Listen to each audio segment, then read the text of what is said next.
Good evening and Om Shanti to all of you. Today is a very special evening to all because we have a very special guest with us and a very good friend of mine, Sister bkit Dr. Raksha, all the way from Durban, South Africa. Good evening and Om Shanti to all of you. So we welcome her with God's love and lots of gratitude because she's too busy. We know the time we are passing through. She's a doctor by profession, so she is occupied 24/7. But still, she has agreed to spend some time with all of us to share some knowledge with all of us. It's my privilege to introduce Dr. Raksha today. Her biodata is really very big. She has done so much in her life already. She has done masters in palliative medicine, diploma in palliative medicine. In India we call as MBBS, but in South Africa they call it as MBCHB honors. It's a doctor degree from the University of Cape Town, and awarded distinctions in pre-clinical years, and the degree was awarded with honors. So on a very professional level, she has received so many degrees. She has received so many awards and positions as well. And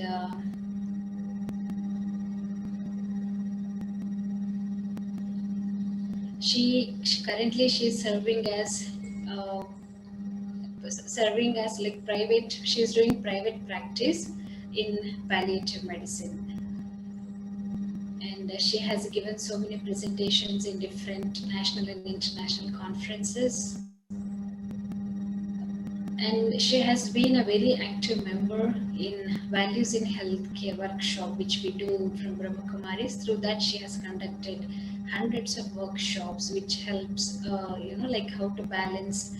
Like when a person is patient, he becomes a patient, he mentally goes down, he starts feeling low. That's what we are seeing in this COVID situation also. So like Values in Healthcare is a program that was designed to help the healthcare professionals to apply values in their workplace as well. So it's a very nice project which we run. So she has been a very active participant, like she has been a very active facilitator in that Values in Healthcare program. So she has been associated with Brahma Kumaris and a dedicated sister at Brahma Kumaris spiritual organization since more than 20 years now. When I met her through Zoom meeting last time, I came to know an interesting thing about her, which was like her main role is to deal with the cancer patients, especially those who are in a stage of like leaving their bodies. So she tries to help them to leave the body peacefully. That point really touched me when I heard that last time, because when someone is in pain, because cancer patient means that person goes through pain mentally, physically, emotionally, so many things a single person faces. So in that, for that patient, love is needed, peace is needed, support is needed, cooperation is needed, so many things that soul really expects when the patient is not well. So she plays a very important role in that situation. And she always smiles. That's what I like about her. We are really very good friends, and really I feel proud that how in Brahma Kumari's World Spiritual Organization, sisters like me, sisters like her, all over the world, from every profession, you name any profession, you find a dedicated brother or sister in the organization. So with all these specialities, she has been a double doctor. She is a spiritual doctor and a doctor by profession. She uses both meditation and also medication to serve the people. That's how she is using her speciality in serving the people, giving them peace and happiness, both professionally and also spiritually. So today, I welcome her on behalf of Dr. Nirmala Didi, chairperson of ITMing, Ishwan Bhai. I headquarter coordinator of ITV, all the IT, those who IT instruments. So I would like to request Sister Raksha to take the topic for this evening. It's physical, mental, emotional well-being, and she is a practical example for that. So Sister Raksha, you can continue now. Thank you very much. So thank you. It's so wonderful that we can connect in this way. As I'm listening to Sister Savita, I'm feeling so happy and connected to our headquarters and our wonderful family out in India. And I know today this program is especially for the IT professionals. And whilst as healthcare workers, we are at the front line, I feel even more is those who are engaged in the IT speciality at this current time. And I know in speaking to relatives and BK friends in the IT world, they have been explaining how it's really been quite a challenge at this time, because as the world has moved into a new dimension of information technology, all of you have to keep upskilling. And whilst some may have reduced their work hours, for the IT professional, you have actually quadrupled your work hours. And so much appreciation goes out to all of you who have been involved in this field of information technology. I know when Zoom exploded last year, I was just feeling so grateful to the IT professionals, because without them, we could have not continued to share all that we do as the Brahma Kumaris from our meditation centers. And so this world of Zoom and this world of social media has really been supporting that outreach to support many who are going through depression, anxiety, loneliness, dealing with loss, and to help in all facets of life, all professions of life. And so I really felt from my heart a deep appreciation for the IT professionals, especially at this time. I think you were all quietly getting on with your work, and this COVID pandemic has really supported you to show the power of information technology and how you are such vital contributing members, as I feel, not just that the healthcare workers are the frontliners, but all of you are in the front line. And in South Africa as well, with the COVID pandemic, we had our second wave in December and January, and it was quite a challenge as many were admitted with no access to relatives because of the highly infectious disease. And we had to turn to information technology again, with programs to meet the psychosocial needs of the patient, to get counselors in to allow the patient that was that was on the deathbed often, or struggling with their breathing, to at least connect with their relatives at home, so that they could bring that closure, feel at ease, feel more calm. And so information technology has definitely also helped medicine in such an amazing way, and more, it is continuing to do that, as you would have appreciated at this time. And so today, really a privilege to be with all of you. And for the next hour or so, we are going to look at this topic of physical, mental, and emotional well-being. And when I chatted to some of my friends who are coordinating and very involved in the IT world, offering all our programs, many were sharing how they have Zoom fatigue, and And also the feeling that all of these classes are happening, but because they're so involved in the technology, these classes are just going over their head, despite the explosion of many offerings that is available in current day. And so today I thought it would be wonderful if we could make it interactive and more personal, so that you can reflect on your own life. And whilst you've had to support the world, over this last months and year, I want you now, just for the next hour, just to focus on yourself. Because with the need to meet the challenge and to meet the needs of the IT world out there, you've never had time to take care of yourself. And so whilst healthcare professionals have to take care of themselves, IT professionals have to also make that time, and give yourself just this hour to look at this topic personally. I'm not going to speak for an hour because I want you to personalize this topic and take something back for yourself. So we're going to look at all these facets of the physical, psycho, and social and spiritual well-being. So I'll begin screen sharing. I think I need to be given permission to screen share. So if Ravi, Brother Ravi, if you can just allow me. Okay, that's great. I'll try now.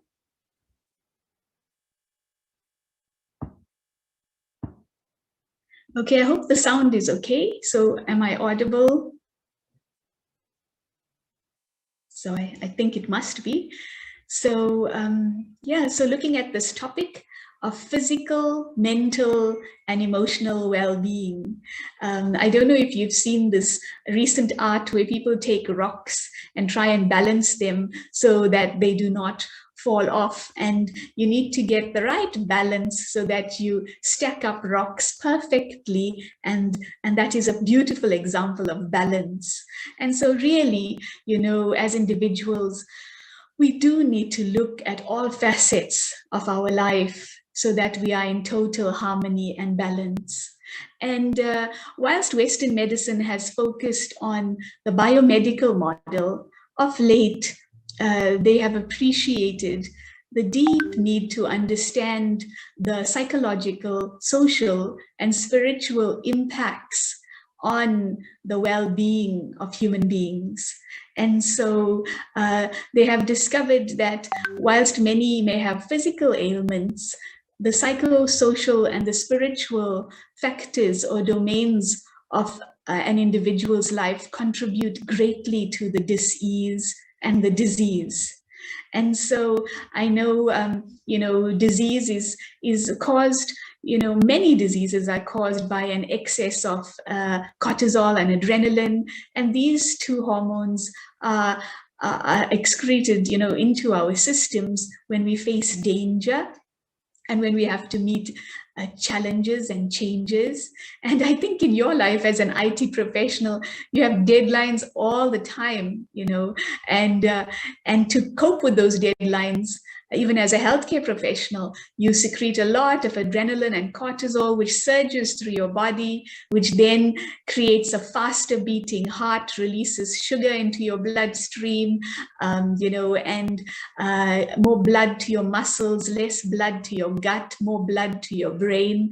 And as a result, there can be mental fog, there can be, hypertension with this fast beating heart, strokes, there can be increase in cholesterol, that increase in diabetes, and many diseases, muscle tension, ulcers, heartburn, bloating, irritable bowel syndrome. So I think we can list more than 100 diseases that result from an excess of these hormones, which as IT professionals, you would be pumping out into your body to cope with your deadlines and your stressors. Like I know my sister does, she's an IT business analyst as well. and always meeting these deadlines, going live. I don't really know what it means, but often going live. And so in medicine, they have shown that the psychosocial impacts of disease is so vital an element to be understood, and in helping somebody come to peace in the psychosocial and spiritual aspects of themselves, one then helps the physical ailment. For example, even in palliative medicine, to treat the pain of somebody with stage 4 cancer, you can use all the drugs in the world, but if a patient is struggling with a certain relationship that they haven't dealt with, or if they have certain thought patterns or regrets, and are self-destructive in their attitude towards themselves, it does worsen the pain. And as a professional, you will never be able to get on top of the pain. And so there's a close connection between all these 4 domains of care and well-being. And today in this little hour, we're going to look at all these aspects of ourselves. And there's a whole realm called mind-body medicine at Harvard University and many of the top world universities, where they have shown that if you treat the psychosocial aspects of a person, you help the physical, and documented research proving the impact of psychotherapy, of meditation on the wellness of an individual. And in Mount Abu itself, with the CAD program, we've seen the impact of meditation and stress management on reducing atheroma, plaques in the arteries of human beings. So what I want to do just to start this evening is take you through a little technique of muscle relaxation and breathing.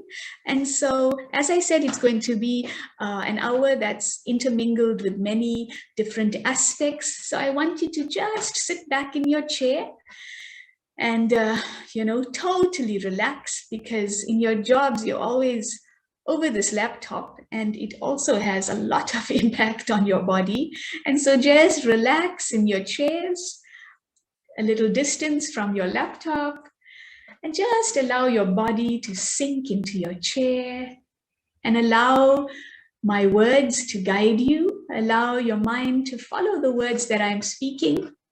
And if your mind drifts off, it's okay. Just bring it back to the words that you hear, and just gently follow those words and experience.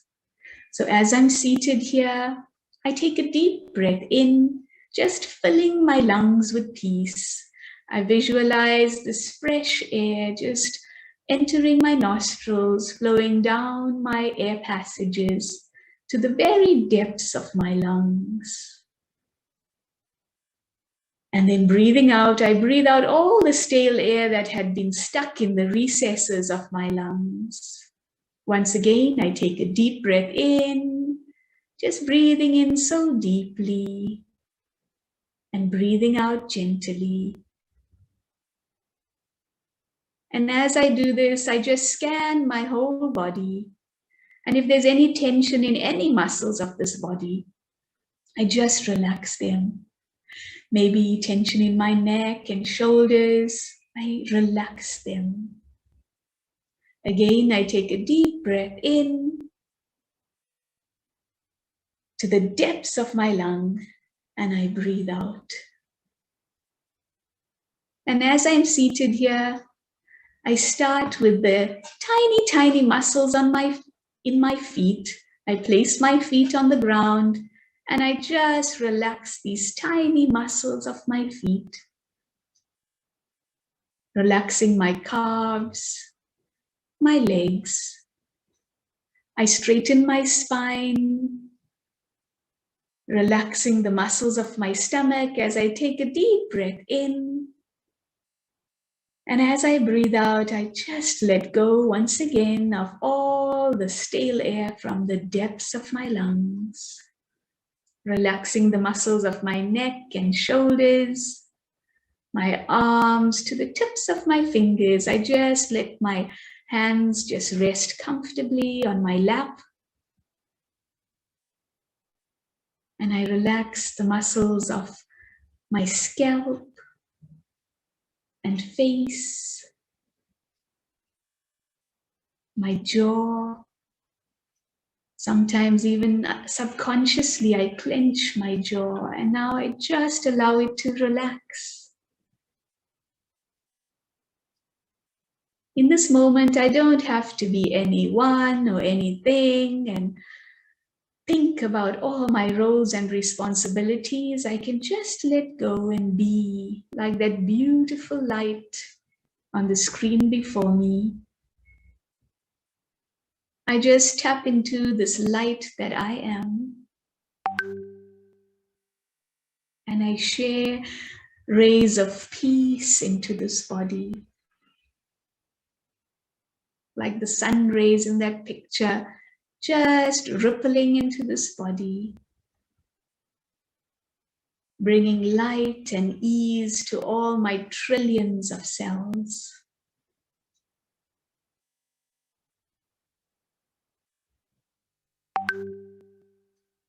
And now I gently bring my awareness back to this room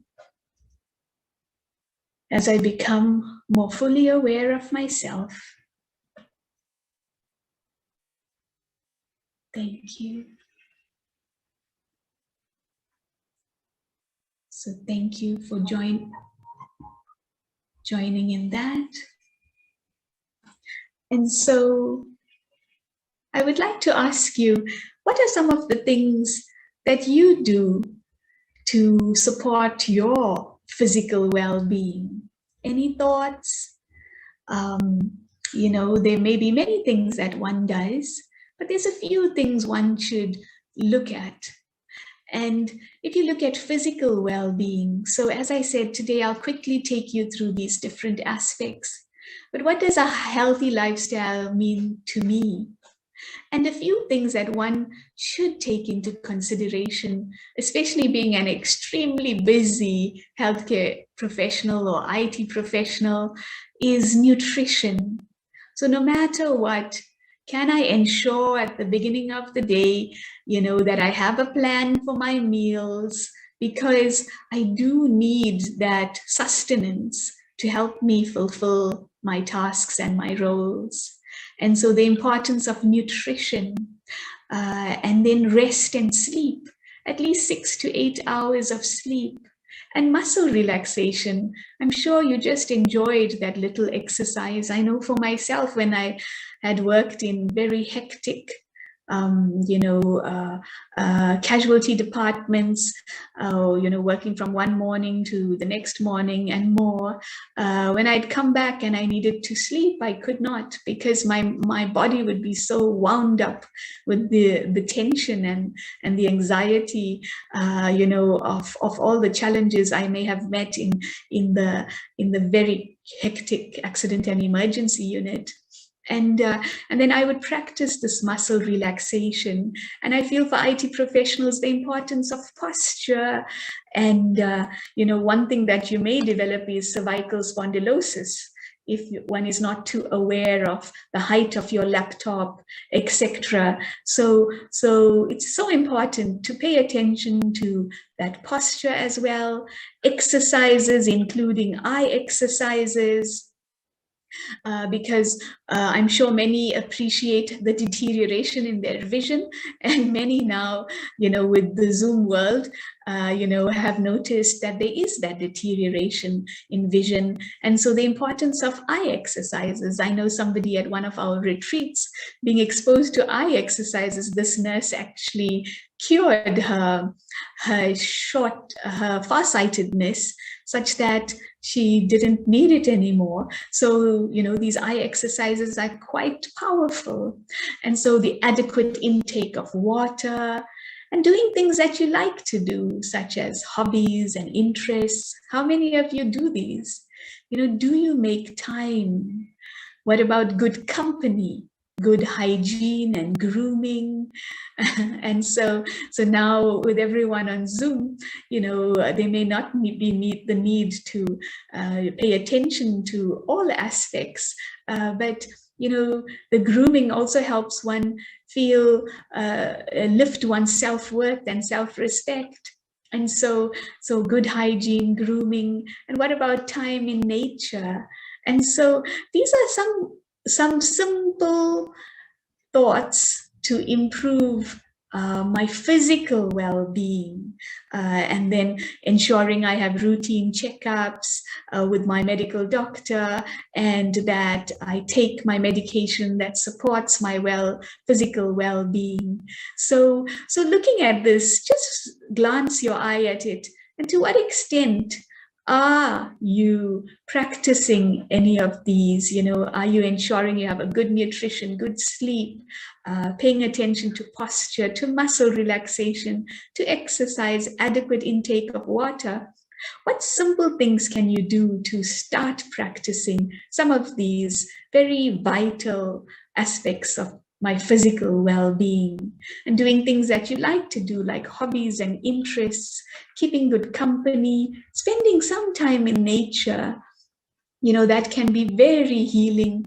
Nature expects nothing of you, and that is why we feel so comfortable there, and we can just be like nature just is. And so glance your eye and on this list and see to what extent you can begin to do some of these things. I know for myself, to encourage myself to have water, I place a 1.5 to 2 liter jug on the kitchen counter, and by the end of the day, if that is not complete, I ensure I get through it. And so I know I've had my water for the day. I pay attention to my nutrition, so that I've cooked enough, and I've cooked, a nutritious, balanced meal that will support me in terms of carbohydrates, protein, etc. And the importance of sleep and rest and exercise to your capacity. So one also has to be patient with the body and know your capacity. So just hearing all of these, I would like to guide you through a little visualization to create your personal physical action plan for your personal physical well-being. And so, I'm really allowing you to relax through this session. So what I want you to do now is, once again, just sit back and dream with me. So visualize with me that most perfect, vibrant self, so healthy, so fit. And then we're going to look at what you can do personally, some smart plans you can have to ensure your physical well-being. So just to sit back comfortably, I'll just play some soft music and follow my words, and then we'll be able to take you through that. So I sit comfortably and I relax. And I've just heard a few thoughts of how I could take care of myself physically.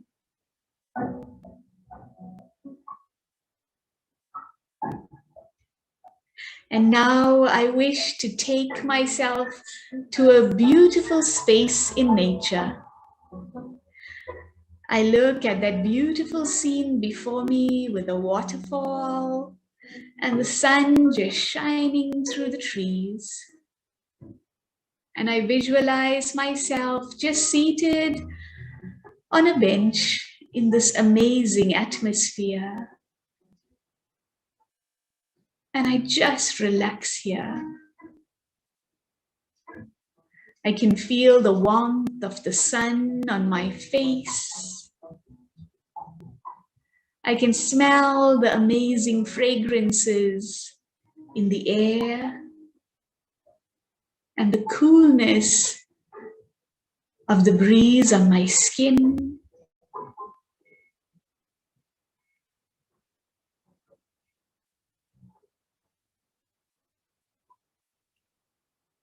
And as I'm seated here, I feel so well. This is a healthy, vibrant me, seated with my spine up straight, my face glowing in the sun before me. And as I walk around this lake, so healthy, so well, imagining a healthy, vibrant me, each step placed so gently, yet with such meaning on the earth. I feel so well. I feel well inside out. And as I look at the still pond before me, I can see my amazing reflection. And as I look at this reflection, I think, how can I maintain this healthy, vibrant me? What more can I do in life today so that I am well physically? I scan my routine of the day and I look at where I can ensure all aspects of my physical health are taken care of.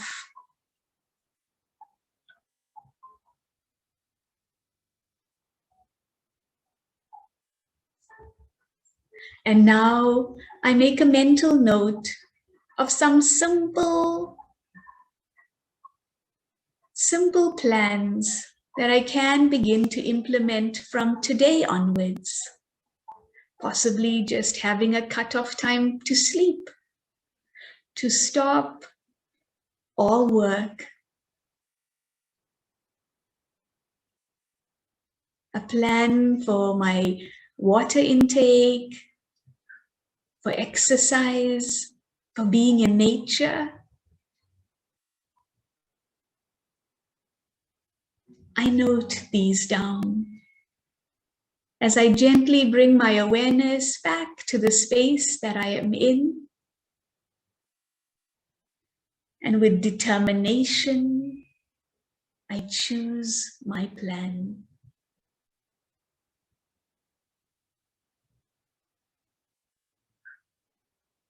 Thank you. So thank you all. I hope you enjoyed that visualization of a healthy, vibrant, amazing you.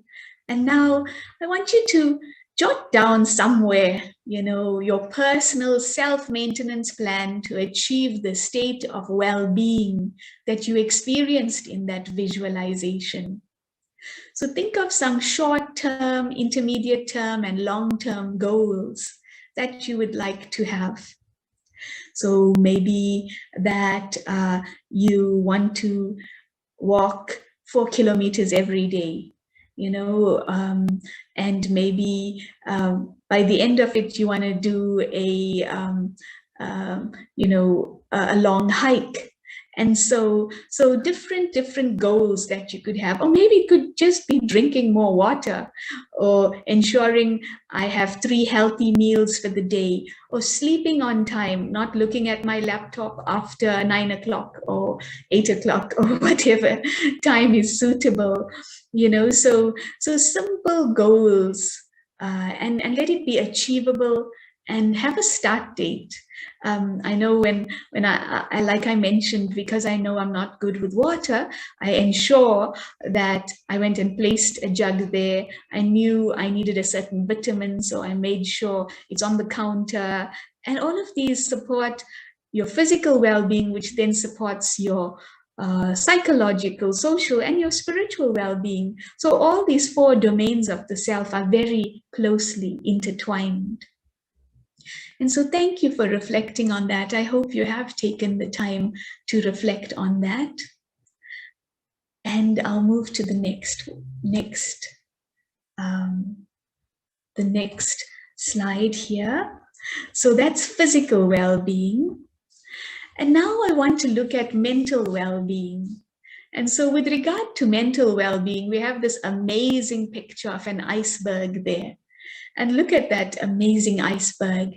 And when you look at an iceberg, you notice that only 10% of the iceberg is above water and 90% of the iceberg is below water. And if you look at that, this is a beautiful reflection of our thoughts and what we are thinking, because mental well-being is about what we are thinking. And actually, we are only aware of 10% of what we are thinking.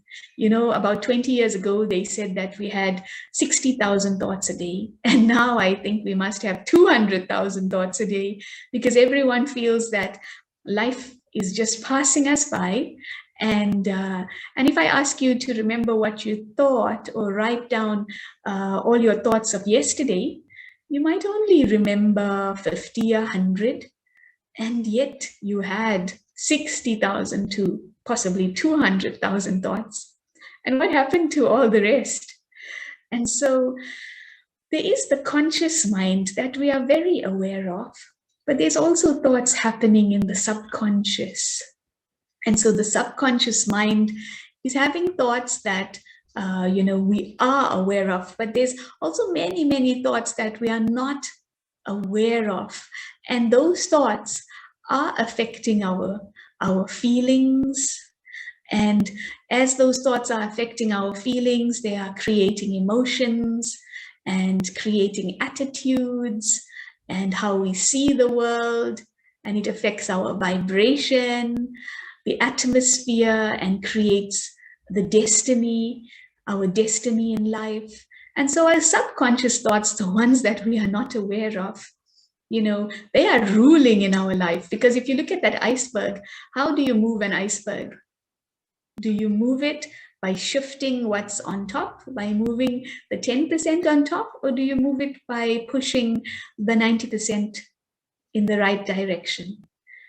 And definitely, if you want to move that iceberg, it's about the undercurrents, not about the breeze that's blowing. Or even if it is a cyclone that's above, the cyclone cannot push that iceberg, but it's the undercurrents that move that iceberg.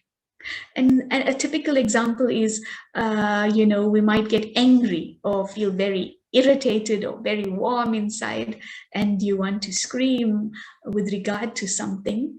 And so I know I'm angry. So the conscious thought is that I am angry. And so we try and fix the anger by saying I'm peace. But does that fix the anger?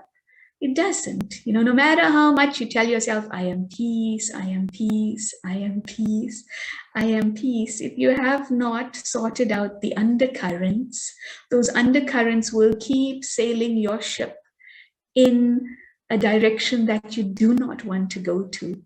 So what sails the ship of my life is this 90% in the subconscious mind.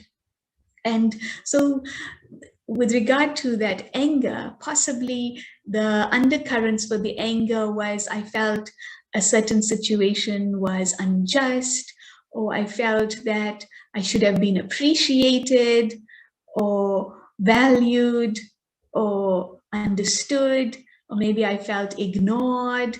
So there was a subconscious feeling that is persisting in your life. And it's as if it's the button that people can press so that, you react with anger.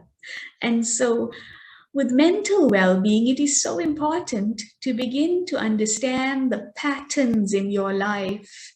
And these patterns give you a better understanding of what's happening in your subconscious mind.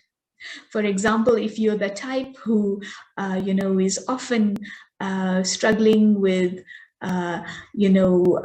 with feeling left out or ignored or not appreciated or unsupported, then one can see that I need to work on those feelings and heal those feelings so that I am free of those subconscious thoughts. And then I am able to choose how I move in the world because I've chosen to let those thoughts go. And so it's so important to do that deep inner work, to understand where there is a feeling of lack, and to fill that gap so that I can be a master of my life. And so I'd like to do a visualization now for you to look at some of your subconscious patterns in your mind. I won't, ask you to share. So it's a very personal journey. And if you can then look at this, but I hope this made sense for you, that, we have about 200,000 thoughts. And if I can only know a small percentage of that, and that these thoughts are creating feelings. Just hold a thought long enough, it does create feeling, it does create emotion, it does then create a ripple effect into my attitudes, my vision, how I see and perceive the world. The vibration as a living energy, my vibration then is influenced by that. And then I wonder, why does everyone ignore me? But it's because I have that gap where I feel ignored. And so, people are responding to that vibrationally. And so what I have inside that has not been dealt with and let go of, is definitely creating a ripple effect in my world. And so we look at how we can unpack that in the next session. But it's wonderful that in this little part of the presentation, you understand that there are these patterns we need to look at so that we can be free of them, that we can be a master in our life, sailing the ship. Like they say, you should be a captain of your own ship, isn't it? So the ship of your life, you should be the captain with the support of a higher energy, which we will speak of later. So I want to guide you now through another visualization. I'm going to take you to a campfire site. So you've been a lot on doing IT stuff, and today you're going everywhere. So we're going now to a campfire site, and I'll guide you through a little exercise to recognize some of those pathological thinking patterns that are creating your life, but they're so deep that you may have, don't even know that they exist.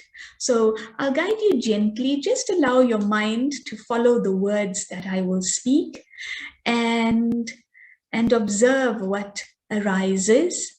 And then we will also look at how we can work with that going on. So I want you now to just sit comfortably. I'll play some gentle music again.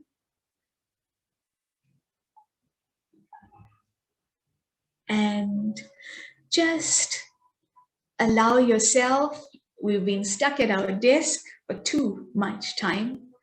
And it's time now to go on a journey in my mind.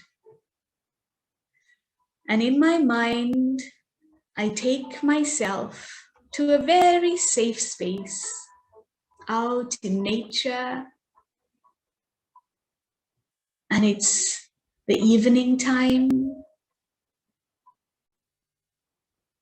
And as I'm seated here before this amazing fire, I just warm my face, warm my hands, and this blazing fire before me creates such a wonderful, radiant glow on my face. And I feel so safe here at this campfire.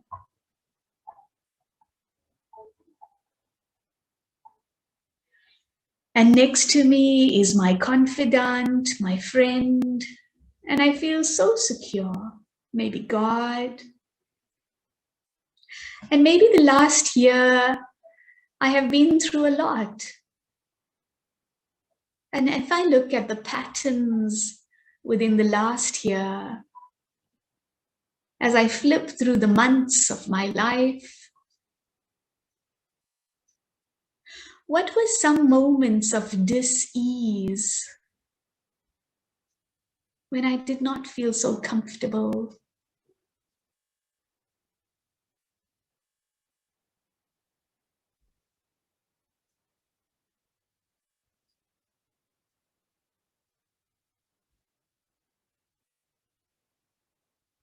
And as I am seated here, staring into the blazing fire, before me, I see some of my thinking patterns, that which was deep in my subconscious. Maybe I didn't feel like I was good enough. Possibly I did not feel safe and secure. Possibly there was fear, not feeling valued,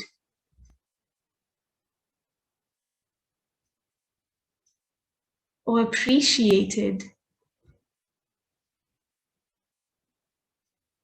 or supported, or loved. What were some of my thinking patterns? Maybe I felt something was not just. As I stare into this fire, scanning the last year very quickly, I see the many feelings that I had experienced over the last year just appear in the fire before me.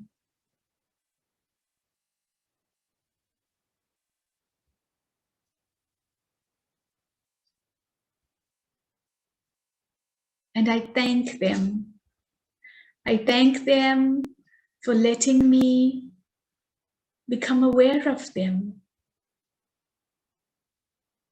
Because now that I am aware of them, I can address them. As I continue to sit here, these feelings arise in the fire, very separate from me, just to come to inform me that they are there. In the 90% of the iceberg, these feelings are there. And soon I will tell them goodbye. As soon as they had come to say hello, they were incinerated in the fire. And I feel so grateful in my heart that they have come to inform me that they are there and they need attention. And now continuing to feel very safe and in charge of my feelings and emotions with the support of that divine energy, I bring my awareness back to this moment.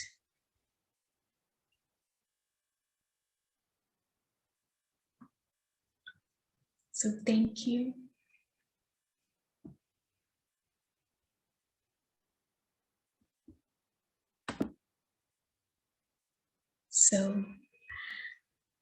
So that little exercise was just to help you begin to understand what's happening in my emotional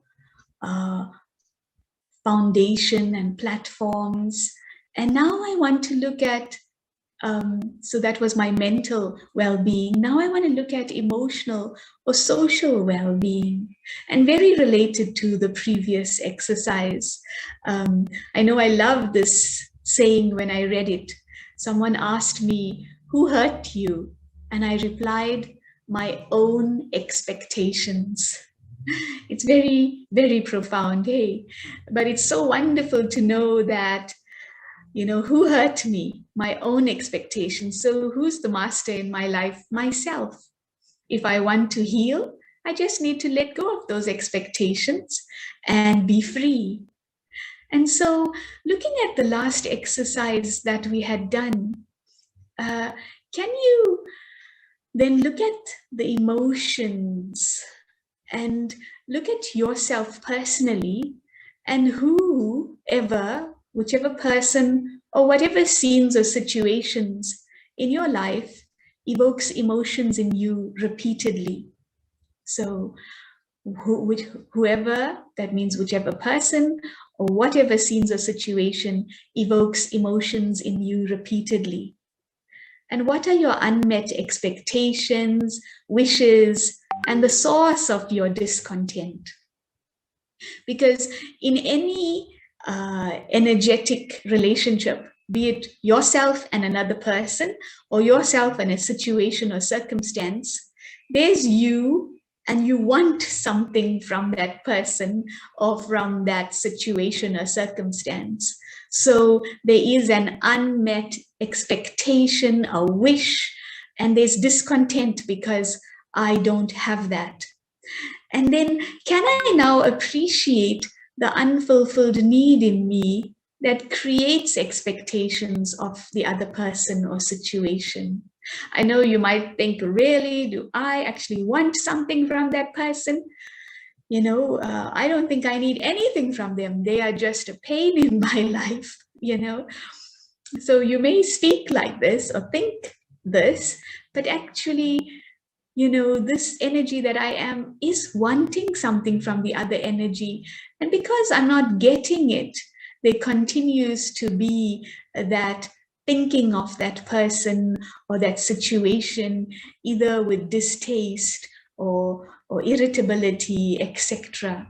And so how can I fill the gap? What do I have to learn from this situation or relationship to become more independent and free? Possibly you have a very difficult boss, and and this boss is always picking on you, and making you feel that you're not good enough, and that whatever you are doing is not good enough, and no matter how much and how hard you work, there's the feeling that this boss is just so unappreciative, and does not value you. And so more and more that feeling is growing within you, such that it starts to affect your work, and you get less productive, and then there's more pressure from the boss. And so you can see how wanting that appreciation or validation from the boss is creating low self-worth, and that low self-worth is then impacting on your job, such that you are accepting that which they give you. So like somebody once said, if somebody throws something in the rubbish bin and tell you to take it out of the bin, would you take it? You would not. And so often people may be hurting your feelings, or don't know how to communicate or how to inspire leadership and growth. But why do I then have to mirror their feelings? Why do I then have to become exactly what they are projecting onto me? And can I then choose to know my worth and to continue to offer all that I am in this moment, so that I do not diminish my energy? And so there's an amazing play of energy between you and this thing. And now, how do you fill that lack that you are feeling, you're expecting from this boss, but this boss is not giving the appreciation, and your energy is starting to wane and become even more depleted? And so it's so important to then connect to a source of that appreciation, validation, a source that can be ever present and unconditional and inspiring and benevolent, and fill that lack, that feeling of lack within yourself, and then continue to offer the best of yourself, no matter who or what is before you. And so I want to guide you through a little exercise with regard to that. This exercise will express this situation more deeply. So if you can do that, if you can just relax in your seats, and I'll guide you through a visualization of that. Sorry, I was just looking at the time. So I invite you now to become totally relaxed. And I see I'm having problem with the sound. So I'm just going to try something.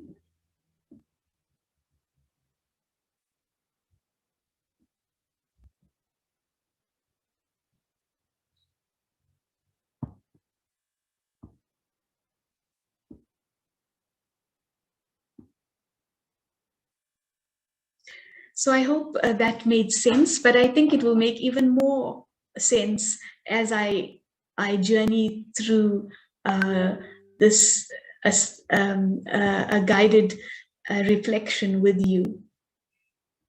Okay, so now I'm going to, I hope you can hear the music now.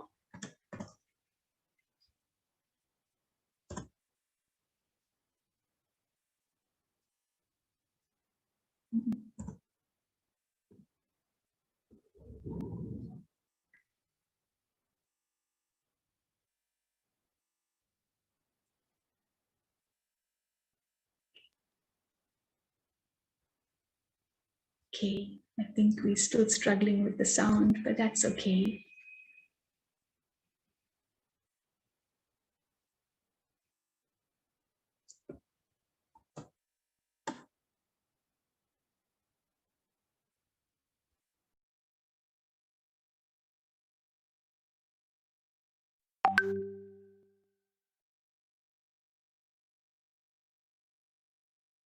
So I want you now to relax once again and just take yourself to a safe space. Maybe before that garden in front of you once again.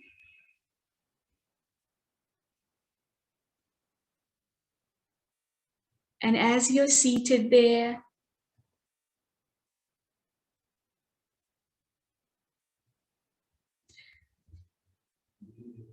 can I now just feel so relaxed and safe as I bring my awareness back to the present moment, just looking at the sun and the beautiful waterfall in front of me. I become fully aware of myself in this beautiful, serene atmosphere.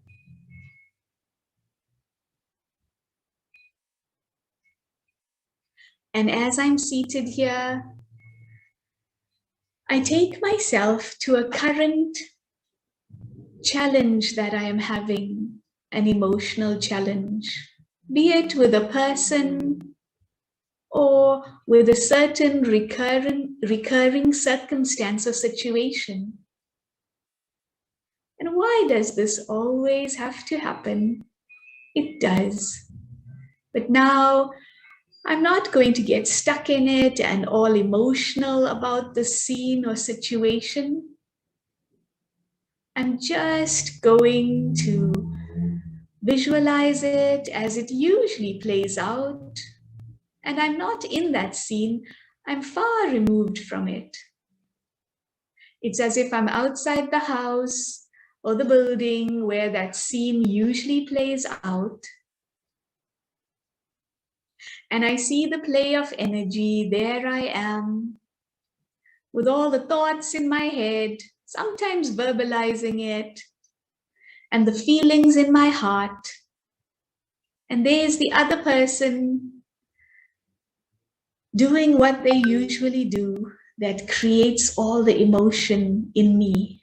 But I'm safe, I'm separate from it, I'm not affected, but I'm just watching what normally happens. They say what they do. I watch their posture, their gesturing, and I see myself and my posture, my face, my thoughts, my feelings. And I ask myself, what is it that I want from that one? Did I ever think I would want anything from them? But actually, there is a primary need that is not being met. Maybe I just want them to see me, to appreciate me for all that I have done, to share a kind word, to support me.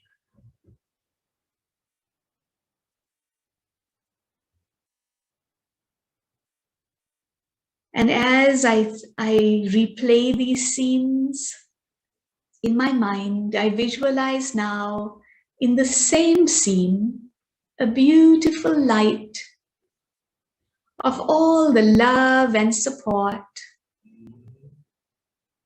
So loving, so appreciating.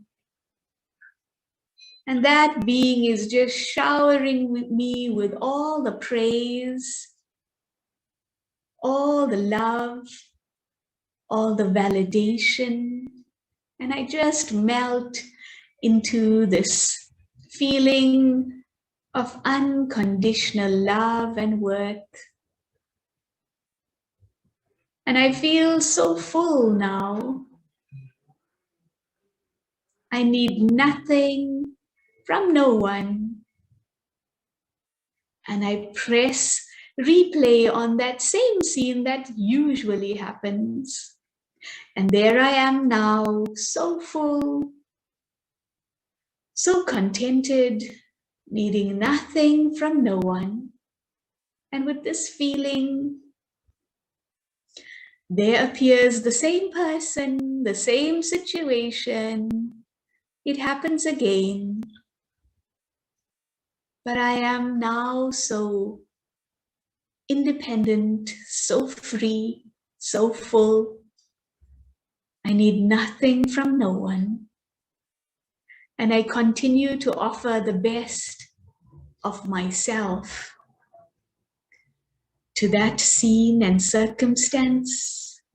I continue to shine brightly because I know who I am and I am supported. I have faith in myself, and a higher energy has that faith in me. And so come what may, I will not change my vibration. I will not change my emotion. I will be that which I am.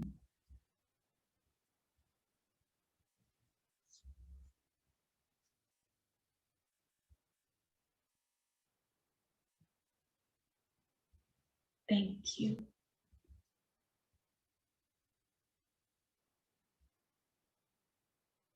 So thank you.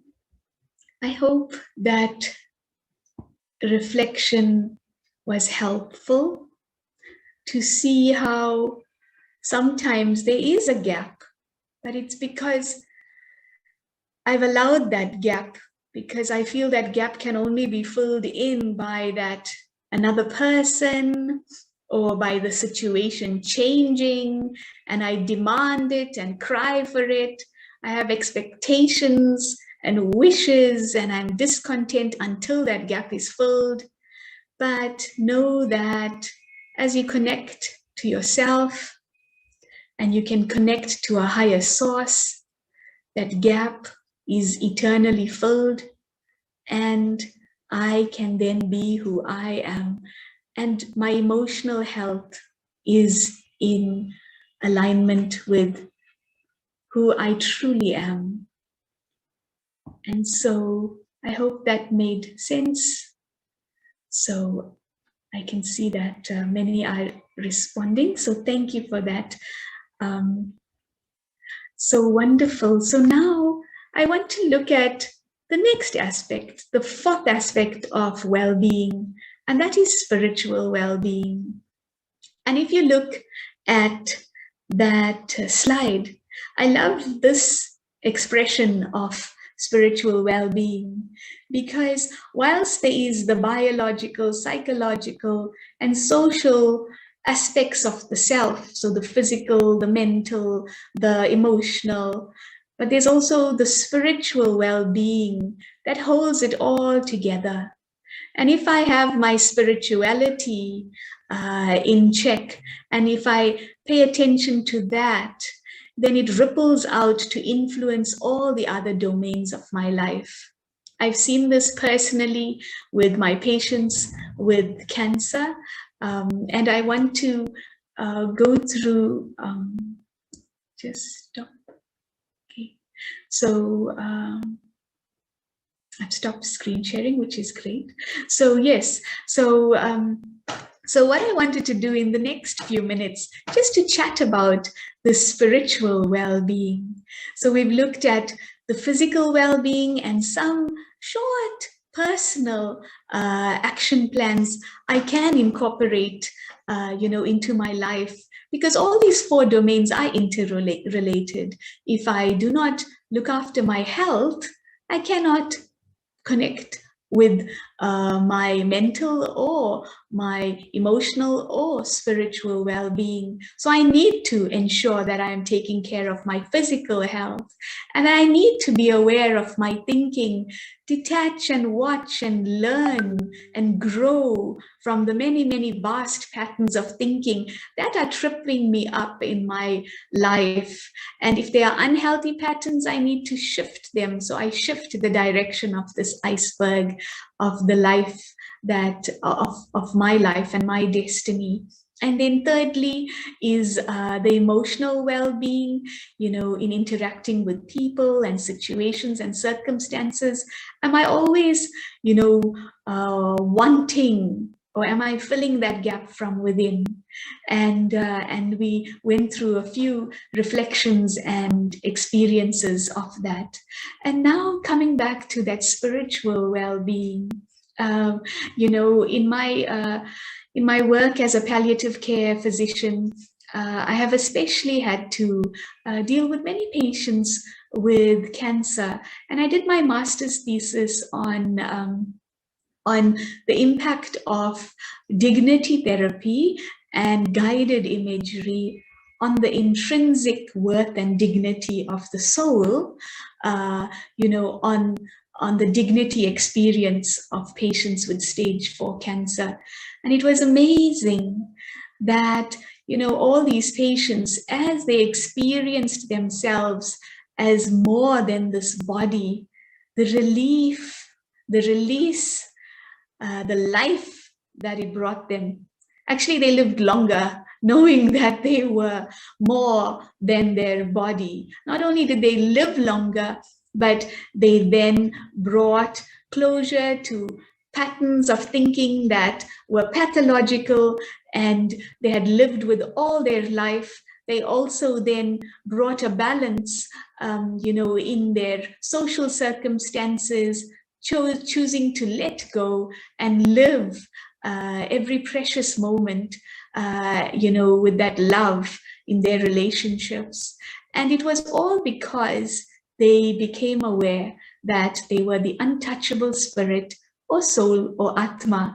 And so for me, it was such a validation that what people need now is to know that I am this untouchable, imperishable energy, and I am the soul, not this physical matter with all the roles and responsibilities. I think COVID had really been an opportunity for people to really assess themselves. To what extent is their sense of well-being dependent on certain habits they had, physical habits or social habits, or mental habits. If you were the type that jogged and ran away all your your mental anxieties, maybe you couldn't exercise, and then you had to face yourself in COVID, because in COVID, we also had to deal with such things. And so yes, so as an individual, as I become aware of who I am, it's such a breath of fresh air. It's such a power. I know, a first example of this was when I was with my uncle, who had stage 4 cancer, and he had stomach cancer, and he was so angry because the doctors did not inform him and counsel him prior to removing his stomach for his stomach cancer. And he suffered for many months, and I tried to counsel him thereafter, explaining why the doctors did what they did, how urgent it was to do what they did. But despite that, my every visit to him was only met with anger, asking me, why did the doctors butcher him? And eventually, after visiting many a time, I had taken a break. And my aunt then said, Raksha, please come back. And I thought, this time when I meet him, I'm going to share what I know spiritually. And I asked him, he was a very exceptional builder, a perfectionist, strong, the man, always, in charge of his family at work. And suddenly he was losing so much weight, had no energy, could not work, barely able to have the strength to command everyone and everything. And so as I met with him this time, I asked him, what are you afraid of? Do you think that you are just that body? I believe that you are not just your job, you're not just that builder, that man that you had always been, but you are a most beautiful, untouchable, peaceful, and powerful being. And I told him, I want you to tell yourself 8 times a day that I'm a peaceful and powerful being. And as I told him this, he asked my aunt to write it down. And for the first time after months and months, something made sense to him. And he began to practice it. And my aunt shared that over the next few weeks, he had never been more peaceful. He was a changed person, just reminding himself that he was a peaceful and powerful being, not this body that was failing, unable to fulfill his roles and responsibilities, but this amazing energy. And he passed away. And as she called me to confirm his death, at his bedside was this note, I am a peaceful and powerful being. And as I looked at that, I just thought, I'm so glad that he connected with that. And my aunt then, a few hours later told me his entire life had changed just with that practice.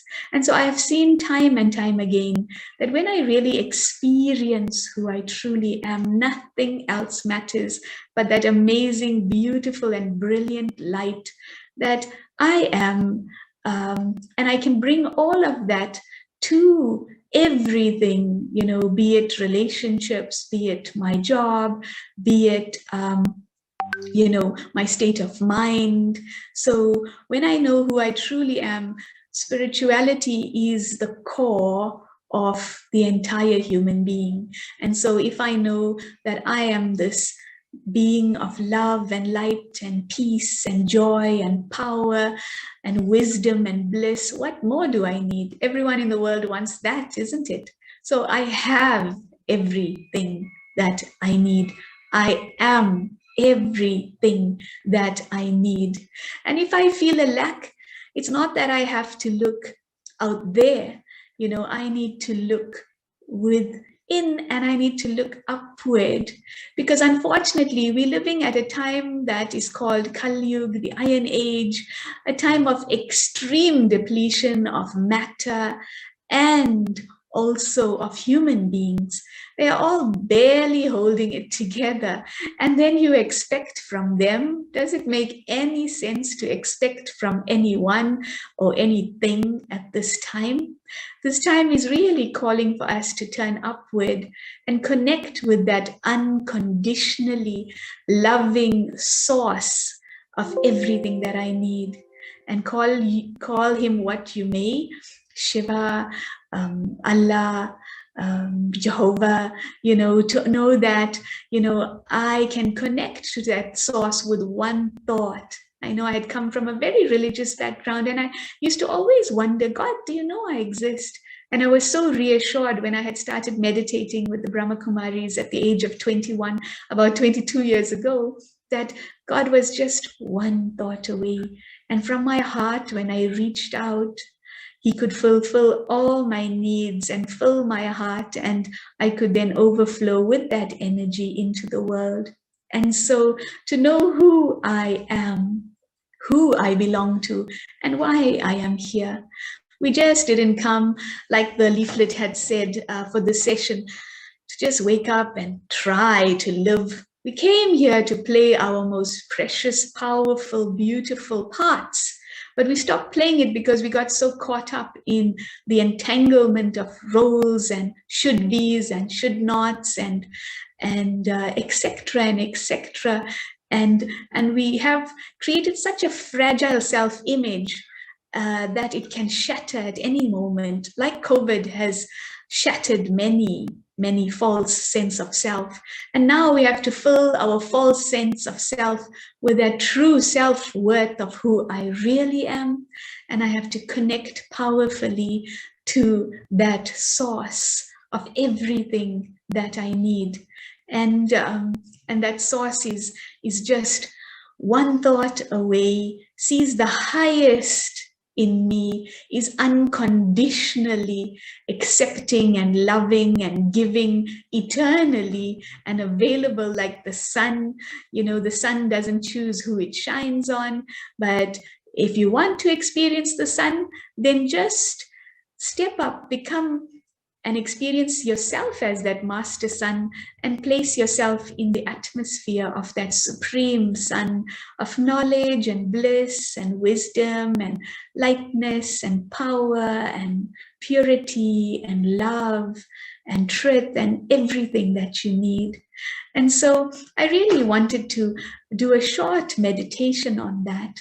But for me, whilst we have to journey through all these aspects of well-being, the essence comes back to who am I? And I am this untouchable, imperishable, amazing energy. This tiny point of light in the center of my forehead, the being in the human. I'm eternal, immortal. I cannot die. And I'm everything that I need. And with one thought, I can connect to everything that I need in the form of that powerhouse, that source who is unconditionally accepting and available and full. And so to connect and relate and experience the love of that divine energy. And so I want to guide you through, you noticed I speeded up because of time. I want to guide you through a little meditation. Maybe if Brother Ravi wants to play that point he had at the beginning with some music, if you can, that'll be great. Just soft music, if possible. Otherwise, I'll just guide you with my with the words that I'll speak. So just to sit comfortably again.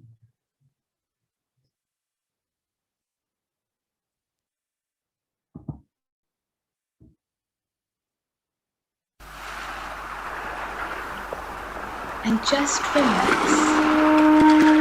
And my mind goes to the many thoughts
practicing this every day,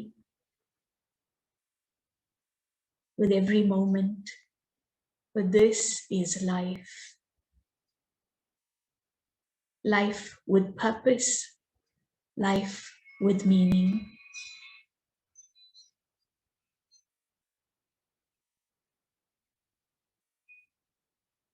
Thank you.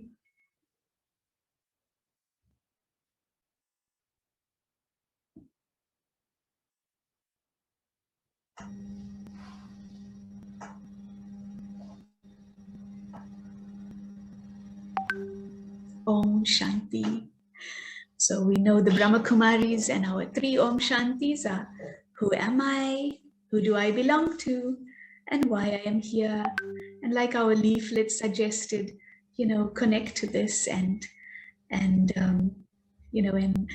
live this, so that I don't feel I have a meaningless life, but a very purposeful life. So thank you. It's been a pleasure being with all of you. Okay, Om Shanti. Lots of thanks to Sister Raksha for her valuable time. As I already mentioned, she is too busy in the hospital with the patients all the time, but still she took out some time and shared the great wisdom how to have physical, mental, and emotional well-being.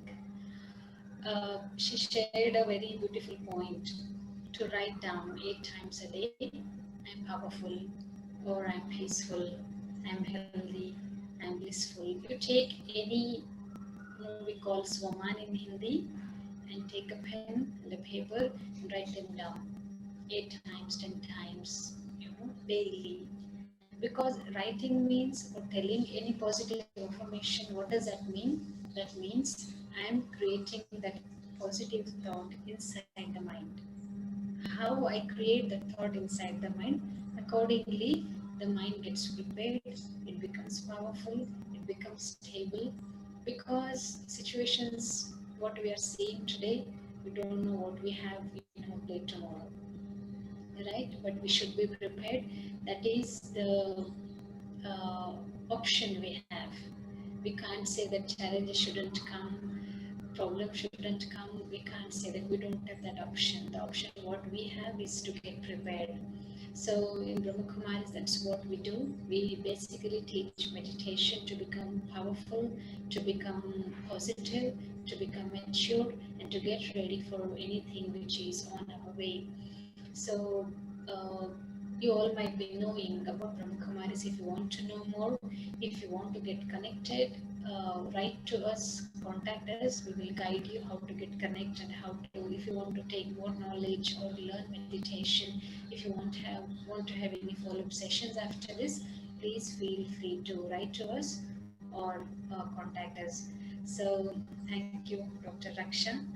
And we would like to thank the Almighty Authority who gave this opportunity to learn many, many, many new things from a new spiritual friend of us, all the way from South Africa. We thank Dr. Nirmala Didi, the chairperson of the IT wing, Ishwan Bhai, the headquarter coordinator, and the team. Whenever there is any program gets organized, a team which does the background work. Like we have Brother Vijay from Mount Abu, Brother Ravi, and also Sister Shruti from Bangalore. Like that, we have a dedicated team that works on the background to organize an event. So we thank each and everyone who organized this event and gave us an opportunity to learn many things. And let's not only take this as a class. Let's take at least a single point from the session, and I'm going to practice that point every day from today onwards, and I'm going to bring the transformation in me, and I'll be putting full stop to whatever had happened until yesterday, until today afternoon also. And I'll be starting fresh. I'll be starting a new beginning from tomorrow onwards. Is it all right? Does that make sense? Because listening and practicing and living that there itself, I don't think that's going to make any difference in our lives. So let's start a new beginning from today. Let's learn how to have physical, mental, emotional, even financial, spiritual well-being. How to create that balance in life so that we can, as Sister told, we can have a purpose. How to live alive and how to inspire others. That is also very much important. So thank you very much. Om Shanti. See you all.